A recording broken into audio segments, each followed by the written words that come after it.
Wave your hand, wave your hand, wave your hand from the Caribbean. Wave your hand, wave your hand, wave your hand from your number one. For me ready for the competition. You not take intimidation. Ready, woman and man. We have no hand. This is how we play the game. This is how we play. And we gon' represent and show them who we stand for. Let's turn it up. Talking cricket now on the Sportsman Zone. Guyana Amazon Warriors claimed a narrow victory against Jamaica Tallawahs in their home opener on Wednesday night. Brandon King struck 104 for the Tallawahs, but it was not enough as they fell 12 runs short in pursuit of 178. Gerard Morrisili has the recap. Guyana Amazon Warriors playing in front of their home crowd against Jamaica Tallawahs, taking first knock. They will lose the wicket of Ramanula Gurbaz in the second over. Shea Hope got things going for the Warriors with 2 boundaries. Here is 6 of the Barbadians' top score of 60. Nice shot indeed. Chandra Paul Hemraj was trapped LBW by Chris Green for 13. The score 34 for 2 at that point. Bangladesh star Shakib Al Hassan produced nothing with the bat in his first match for the Warriors. The LBW shot initially turned down, but DRS overturning the decision to give Imad Wazim his only wicket.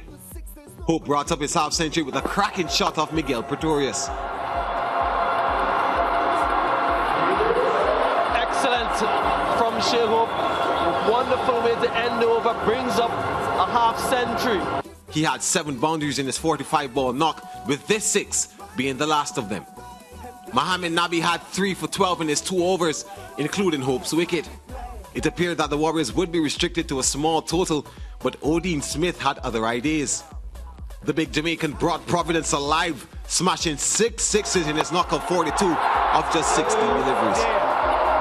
Oh, it's going to happen. Tallawahs conceded a whopping 74 runs in the last 3 overs as the Warriors posted a commanded 178 for 8 in their 20.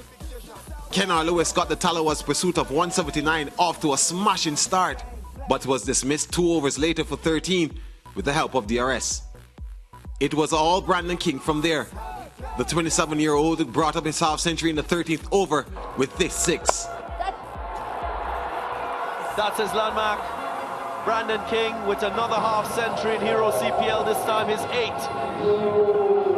The Tallawahs did help themselves, losing wickets at regular intervals. Should be out, should be out. But King pushed on. Oh, 6 of them, we'll catch it up here, catch it, Naza. And he eventually reached a century. A second Hero CPL 100 for Brandon King in all his glory. What a regal innings. In the end, the Tallawahs were dismissed for 166, 12 runs short of their target. Top ball will go for the run, and they will be out. What a final over. This has been here by Odis. Well, TKR were also on the losing end, falling to St. Kitts and Nevis Patriots by 7 runs in Thursday's early fixture. Batting first, the defending champions posted 163 for 6, led by 78 from man of the match, Finn Rutherford. Darren Dupavilion took 3 for 38 for the Knight Riders. Tim Seifert struck 58 in TKR's run chase, while skipper Karen Pollard added 31, but at the end they could only make 156 for 7. Sheldon Cottrell was the pick of the Patriots bowlers with 3 for 33. Here are the highlights. Thank you very much, Alex Jordan. Speaking with Finn Rutherford, who was really brilliant with the bat. We've seen that all season. Highlights of innings of Fletcher went to the lead to Andrew Russell. Evan Lewis was given out, and the decision had to be overturned. Casey Carty was dismissed by Akil Hussain, one that he was trying to pull square, didn't make contact. Evan Lewis fell to Samit Patel into this TKR side for the first time. That brought Bravo to the crease. Both him and Rutherford got a partnership going, one that produced 66. And it was desperately needed, Danny Morrison. Yeah, well, both these left-handers said at the time, almost playing for their positions, it felt like, in the side.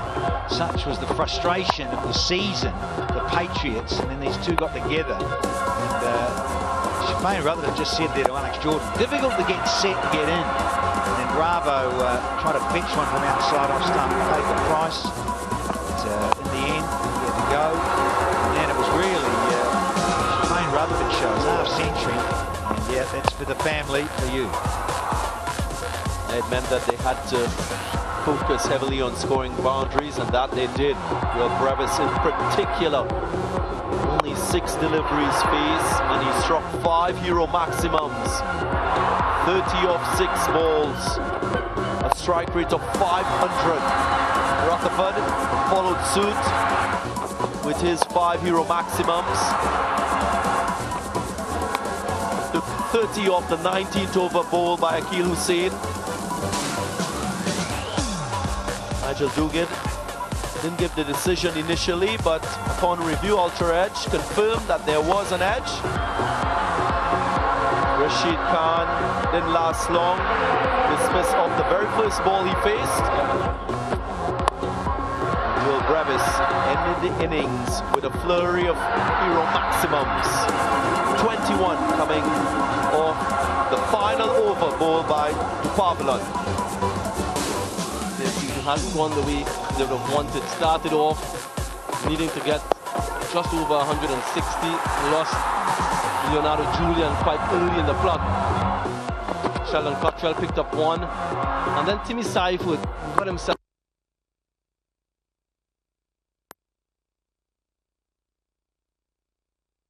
All right, so we had a bit of interruption there with the highlights, but of course we know the end result. Georgia and Lance and TKR, they had a couple of positive matches in Trinidad and Tobago, but back to losing ways. Yeah, I watched the climax of that innings. When Andre Russell was there, I thought, well, everything is possible.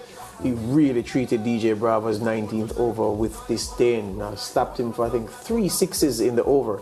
And I thought that, yeah, this is the match won. But then DJ Bravo, the graphic showed that Sherfane Rutherford was going to come up to bowl. And I said, Sherfane Rutherford bowling the 20th over. Yeah. And then I saw the soldier man walk into the picture and I said, oh, this makes sense. And Sheldon Cottrell bowled an over, which I'm sure every West Indies fan who approves of his selection to the Windies T20 squad would have approved of, and Desmond Haynes would have smiled as well. He bowled a really intelligent last over. He bowled Russell neck and crop. I think it was off stump that he sent careening, yeah? And then he took another wicket in the over as well. And so the run, it was set up for a spectacular, I think he did 16 of the last over, which was of course eminently gettable. Yes. Or 13 with Russell there, and they ended up losing 2 wickets and not getting anywhere near the target. So it was a very good death bowling performance after Russell appeared ready to take the game away from them with an assault on DJ Bravo in the 19th over. Yeah. But TKR's problem actually started from when they were in the field, because when the final total that the Patriots made was far more than they looked like they would have made earlier in their innings, because they were really, really struggling. And there was a point at which they looked as if they would have probably totaled 110 or 115. Right. But then Rutherford's knock was really what beefed up the Patriots innings. Having said that, some key TKR players aren't performing. Yeah. Pooran, Russell, I think have both scored 107 runs so far in their 9 innings aggregate. Pollard, I think 128 or something like that for 9 innings.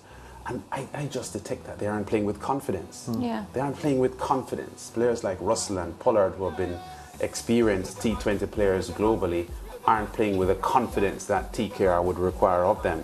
And Pooran is not delivering at the level that we know he can. And they are now out of the playoff frame, and things are looking sticky for them. Yeah, you say confidence. I get the sense that there seems to be a lack of chemistry, and both go hand in hand, Lance, and it's really affecting them. But on a positive note, and this is for the Guyana Amazon Warriors fans, they're back home and the fans seem to be giving them life, a lot of life. Yep, really happy. You saw Hetmeyer on the gallery cheering on his team as they fired up the run. That was good to see. Yeah, a good shot. Speaking of cricket, do you have the West Indies women and New Zealand women update for us? Yes, thanks for reminding me. Well, we do know that the West Indies women, they lost there. By 2 wickets. Yeah, so I have it. Right. So New Zealand won the match by 2 wickets with 59 balls left. West Indies women batted first. They made 169 for 9 in their 50 overs. Among the Windies batters, we had Hayley Matthews getting 46 runs and Chanel Henry 30 for her team. And New Zealand women, they went into bat, of course, they made that 171 with ease. Karishma Ramharak getting 3 for 22, a good day for her, and Shakira Salmon 2 for 30. Lance George, despite individual good performances, the Windies women still not getting across the line. Yeah, 169 is a T20 score, to be fair, and the New Zealand women winning this game much more easily than the 2 wickets suggested, with 10 overs, almost 10 overs to spare. Yeah, this was a simple task for the Kiwi women. But Ramarak with that 3 for 22, she also 3 for 22 of 6 overs. She had 6 overs, 1 made, 3 for 22. Good bowling performance. But as you say, bright sparks individually, but not enough collectively. Yeah, all right. Chanel Henry both with the bat and ball beginning to show a little bit more consistency now. So we're looking for some of these players to begin developing. All right, the Amazon Warriors will be on the pitch in a few minutes in the CPL. St. Lucia Kings, their opponents, not too long from now, around about 6 minutes from now. This is how we play.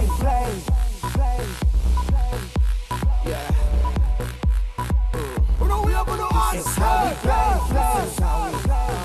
This is how we play. This is how we play.